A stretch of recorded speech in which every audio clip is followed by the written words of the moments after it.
I remember the second you played me this song, it took me 3 seconds to say that this was going to be one of my next videos. Yeah.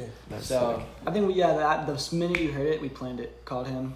Yeah, I remember I was mad hype. I was, Facts. I had a good night already. Yeah, you were in your feels. I was in my bag. But no. it was also a really good experience filming everything too. Like to see where we went to film the first spot was like this remote kind of island that's near us. Block Island. Yeah, Block Island. And everyone was just like, what are you guys doing? What's this? What's that? And like... It's fun to tell them, like, oh, we're rappers filming a music video. They're like, what? Like, yeah. I think it's... Everyone was fucking with the song, too. Yeah. Even like older people, too. Like, we actually... I feel like it was more older people that were, like, coming approaching up us. than even, like, younger people.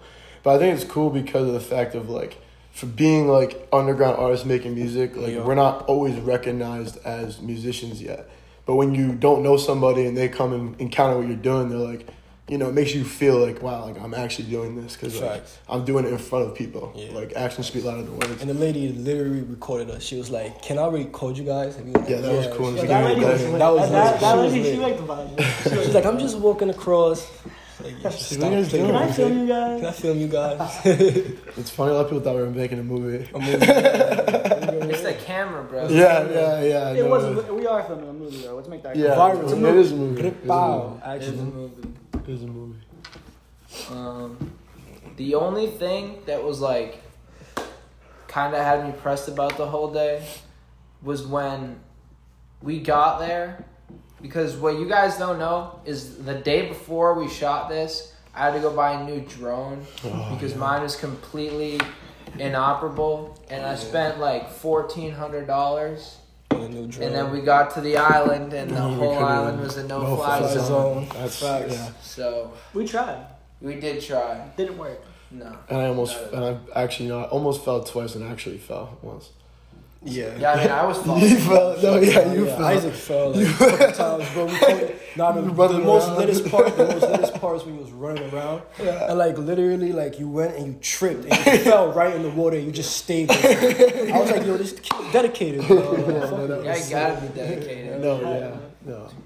That got me pumped. I don't know. I was like, energy that like body, bro. It shot electric through my body. I was like, yeah. Especially because like I feel like in the beginning of the day, everything was going smooth, everything was going right, and then like the walk, like I think after the first scene we shot, it started to get a little. We had to go get lunch. We couldn't get the beach shot. We couldn't get the boat. And we didn't really get. We couldn't get the boat shot. But I thought the part that you took, like in the dock, I think that was cool. That was fire because you got like a cool atmosphere to it. But after that, I felt right when we got to the cliffs though, it was like we were like, this is sick. Dude, the vibes kicked in, bro. That was fire. Yeah. We killed like almost the whole Henny bottle on that one rock. You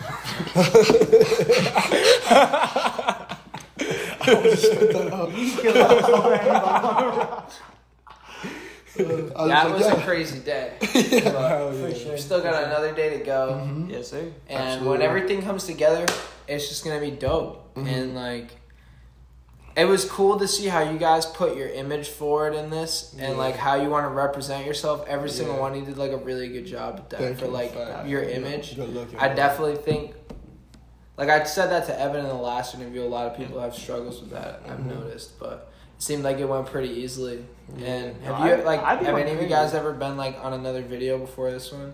We have one group video. Yeah, we have one group video called, what was it, Walk Remix? The Walk, and then I had a video, but I never got to see it. That went into the abyss. Yeah, I had a video, and the guy never gave it to me. So honestly, bro, I've been performing since I was like a little kid, bro. Really? So like, yeah, I've been performing since I was like a little kid. You seem really nice. Even from doing praise dances in church, bro, to like singing on choir, bro. Like I always been performing. That's a cool background. Kid. Yeah, I did plays in middle school, and I was in the children's choir when I was a kid. Yeah, that's beast.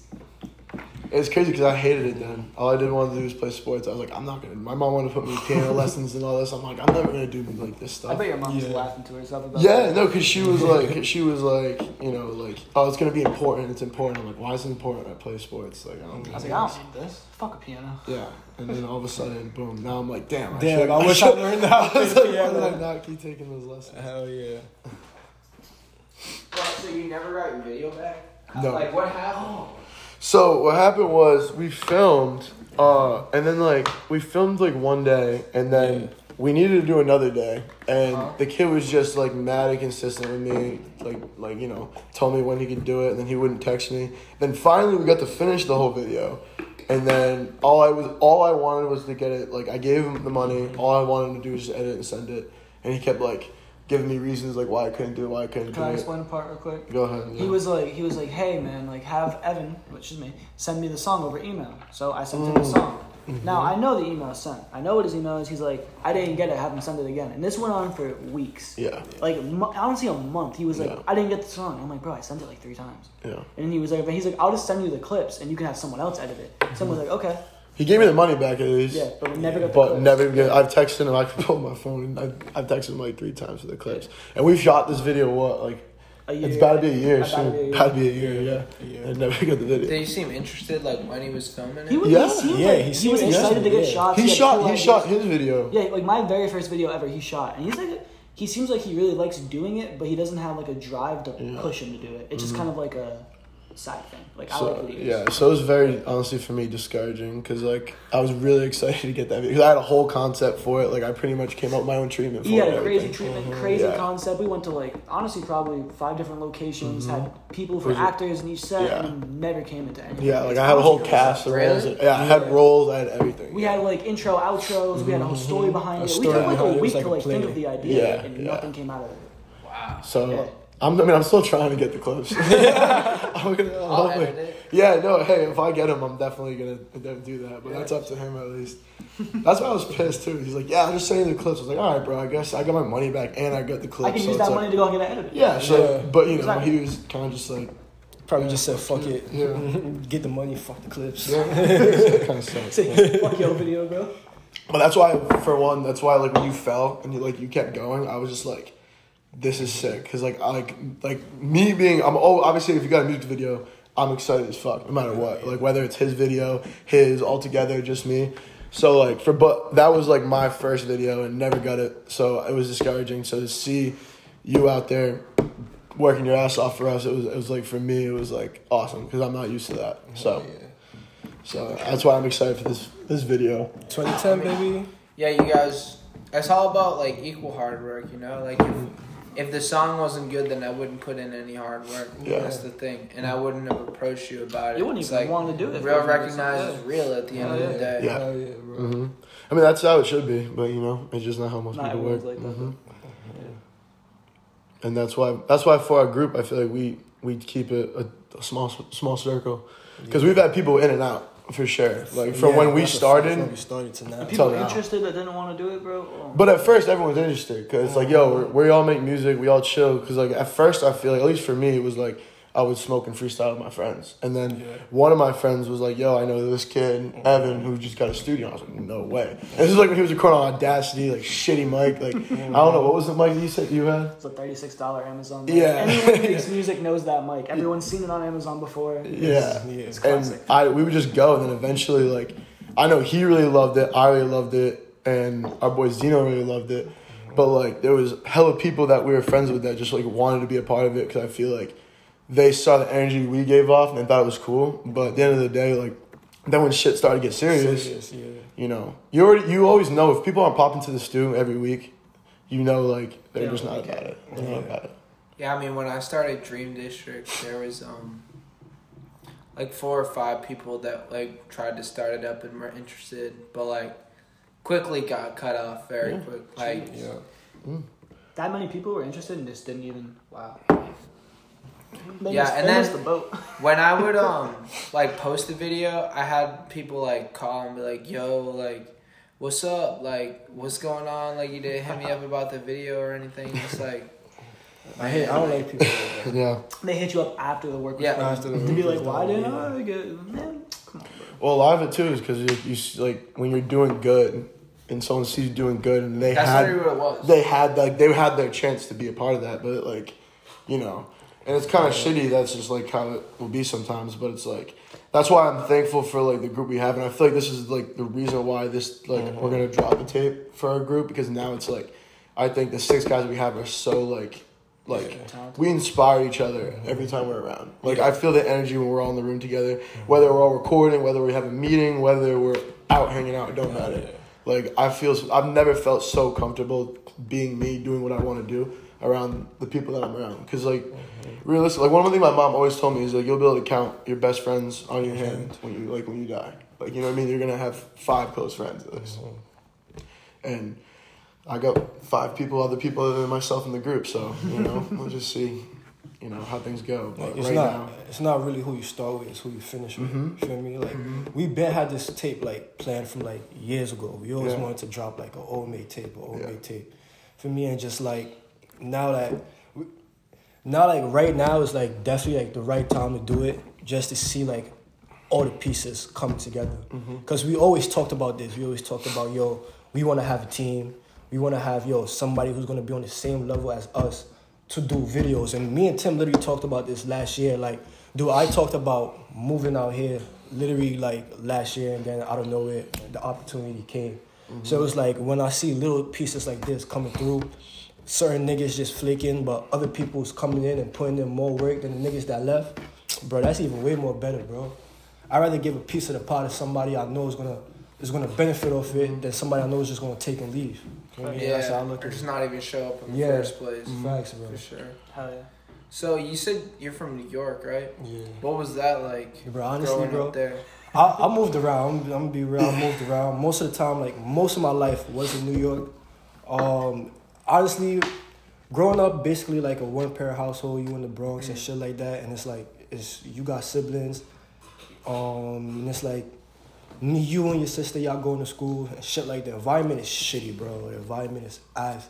So it's easy for you to get sucked into things that, if you're not mentally strong enough to take yourself out of it, you're just gonna get sucked into things. Like, bro, even me, bro, like, I got sucked into mad shit, bro. But, like, yet again, like, I'm still here, and it showed me, like, I have a purpose for me. You feel me? And it took me, like, it takes you, like, going through shit to realize, like, you have a purpose, like, for yourself. Like, honestly, bro, New York is, like, I love the city. I love New York. New York is lit, bro. Like, the scenery down there is lit. I would never in my life live in New York, bro. Like, no cap, I would never in my life live there, bro. I feel like, I got what I got from it. It turned me into the person I am today.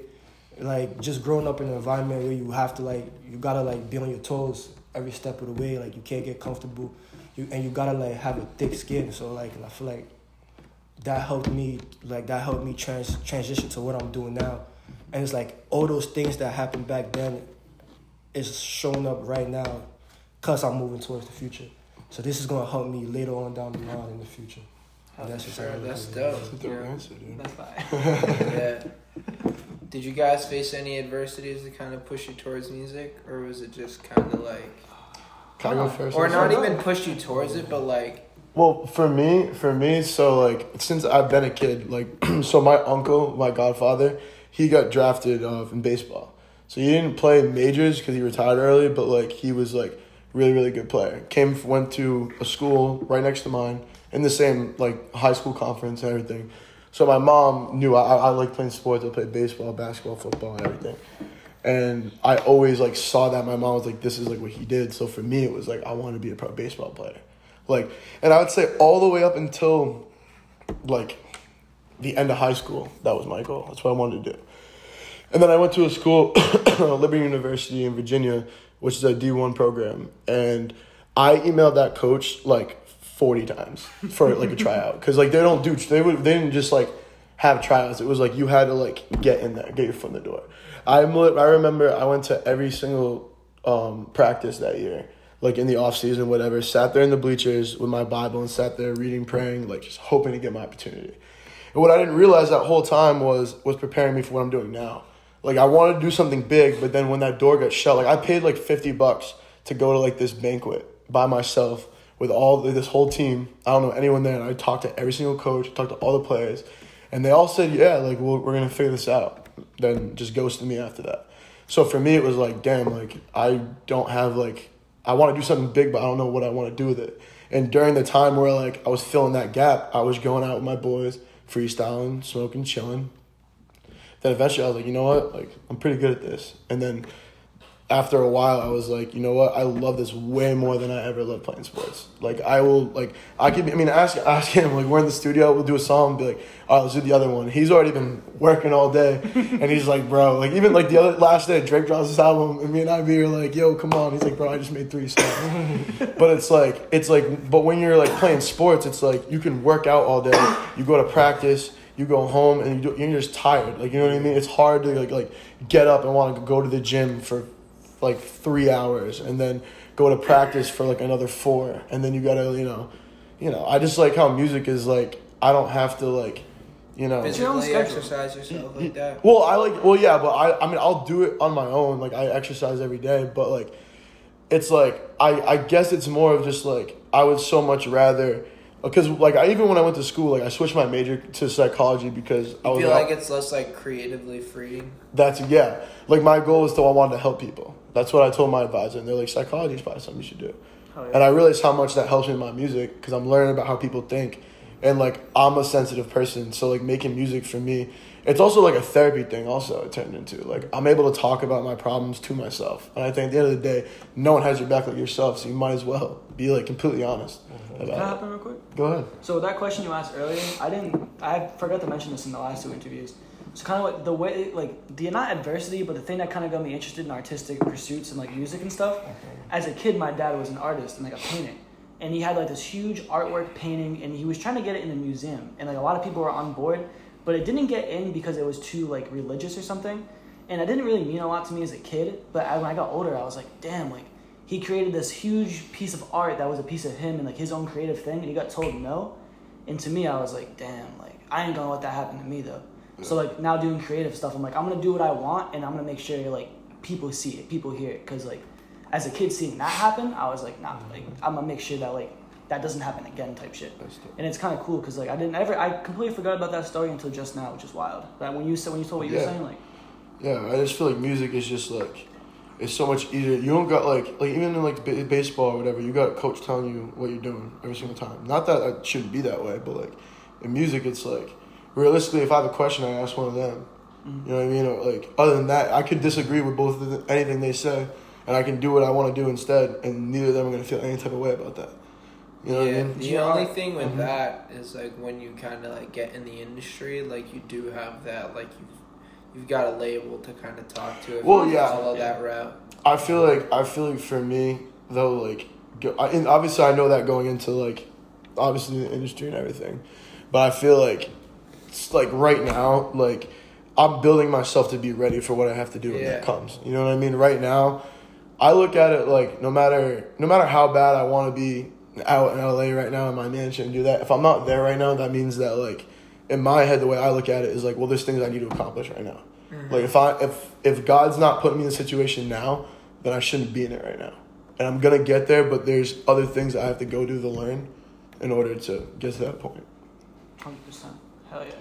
So that kind of keeps me afloat, you know, when I want to, like, freak out and quit because I'm getting pissed off that I'm not blowing up. But, you know what I mean? It's going to happen.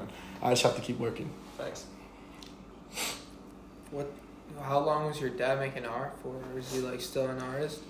He made art his whole life. He passed early, but since I was a kid, he had notebooks all around the house. He had canvases all around the house. And he was a big drawer, a big painter. That didn't even like really resonate with me until I got into like, my teenage years because I never thought about it like that. But yeah, he was an artist like my entire life. It was pretty cool seeing all the notebooks around the house and like all the sketches and shit. It was cool. Absolutely. Yeah, my mom's an artist. Oh, too. for real? Yeah, she's a really, really good detail drawer. She went to school for medical illustration. Damn, that's sick. Yeah, it was so like to see where she's like super talented. Like she drew a picture of me in like 2 minutes. Damn. Just like drew it. So she does like realism pictures? Yeah. Oh, that's yeah. That takes real skill though. Realism attention pictures. to detail. Yes, exactly. That's where I get it from. Hell yeah, dude, that's sick. I think that's cool too, seeing like things that you do and you're like it may be completely different from what your parents did, but you can see why you guys are like related, like the connection there. So I feel the same way when I look at my parents. Like my dad used to write poetry, and I didn't know that because my dad was always pushing sports on me, and then all of a sudden. Sorry, I got sidetracked. I'm sorry, what did you say? No, what I was saying was, is like I remember like I always thought I was like why is it like that I have a talent to like write music? Because I never honestly thought it was hard to do. Yeah. Like you know what I mean? Like I don't know why, but like I would realize that other people couldn't do it. So I always wondered where do I get like my like writing abilities from? Yeah. And then I remember like one day my mom woke me up. She's like, "Come downstairs. I want to show you something." And my dad never told me about this. And then she opened up this giant bin, and it was like hundreds of poetry. She's like, "Yeah, your dad used to do this." And I was like, "What?" So I went and asked my dad. I was like, "Yo, you used to..." Because I know when he got married, he made a poem for my mom and a poem for his mom. That's all I knew, though. I never heard anything else other than that. That's crazy. So, like, when I saw, like... And in my head, I'm like, well, that's probably the amount of songs I've probably written. Like, you know what I mean? I'm like... So it's like, I see, like, the pieces of what I get from every single person in my family. And, like, it's dope because I'm completely different. But it's like they've given me tools in different areas that, you know, come together for this. So. Was anybody artistic in your family, Abby? With me? Yeah. Bro, honestly, to be real, now that I know of, my cousin's the only thing like that made me like want to rap. Because my cousin, I used to live with my cousin in Minnesota like probably 2010 to like 2012. My cousin was a rapper. 2010? Yeah. 2010 to like 2012. And my cousin would like always make music. Like he always was writing. He got a couple songs on YouTube. So it's like I always used to like bump his songs. I never wrote a song. Never in my life wrote a song. I used to bump his music all the time. And then like, bro, I went back to like every like weird thing. Just looking back on it, I always had like music background in my life, bro. Like I always used to like, bro, I used to like sit in front of the TV and listen to old school music in the living room by myself and just bump and dance, bro. Like Just do that before school. yeah, so I used to just always do that all the time, bro. And like music is I just love the music. From like I never cared about just playing it. It's just like the sound of music, just like Sonically. Yeah, I just always loved it. And like 2016, like I was living with my uncle in North Carolina. Hit him up. I hit my cousin up. I'm like, yo, honestly, bro, like I've been listening to music a lot. I want to write music. But like the first person to ever told me like yo, you listen to a lot of music. This is like back in the Chirac era when Chirac started bumping. My brother came to me. He was like, yo, you be listening to music all day. Why don't you start writing music? I shut it down fast. I'm like, dude, I'm trash, bro. I'm never writing a song, bro. I really don't care for this, bro. I can never picture you saying that. I shut it down fast, bro. He was like, I'm like, yo, bro, I'm trash, bro. I'm not writing music, bro. I don't try to, bro. I'm not doing that. And then like I hit up my cousin, and my cousin he wrote music before, so he laid the game down for me. And I'm like, facts. I just started getting into it. My uncle and auntie didn't really like it like that, and then I started like doing like wild shit. So then I just got kicked out the crib, and I was like, you know what, fuck it. I'm like, this shit was the reason why I got kicked out the crib, and I'm gonna just do it just to show like I'm gonna get this done, and there's nobody gonna stop me from getting this done. If I got kicked out the crib for this, then I'm making something happen out of this. You got the buzz. It's kind of similar to his thing. Yeah, I'm making something happen out of this. Like, and I just went to, like after I'm like, yo, you know what, music is what I want to do. I went to like community college, Rockland Community College, RCC. I just started like, I took songwriting. I went to performing arts major, took songwriting classes. I had a great songwriting teacher, I call him Professor Pete. But for me, like, bro, it was a great, bro. Honestly, bro, he laid down the game. Did I help you out? Bro, honestly, bro, he laid down the game for me. He's like, yo, Ivy, he said the most number one thing that will help you with your writing, he said, get a skill, master it, and then break it, and then go to the next one. Makes sense. And like honestly, like that one thing just stuck with me. I just keep on doing it. So like Keeps the ball rolling. Yeah. Yes, sir. Consistency. Yes, sir. Stay consistent. So with that, we'll leave this interview off with consistency. Consistency. It's the key. That's it. If you made it to the end, then you get that gem of consistency. That's it. Boom. We dropped gems in this interview. You just gotta listen. Like we said last time, Dream District, great videos, better gems all year. Mm-hmm. All year. All year. And next year. And OMA is pretty cool. For And life. Forever. For life. Man, we running for 3 decades. Matter of fact, 6. You see this? 6 decades, motherfucker. We gonna be here. Well, actually, that's like 2 6. That's like a 12. Oh yeah. We're gonna our kids. Like Kanye said, for my kids. This what we did. Yeah. But we'll Yeah, still if you enjoy it, we'll be on the good. feel free to leave a like, comment, subscribe. Like, comment, subscribe. Woo! Oh, Oh, man, man, baby. Oh, man. We in the building.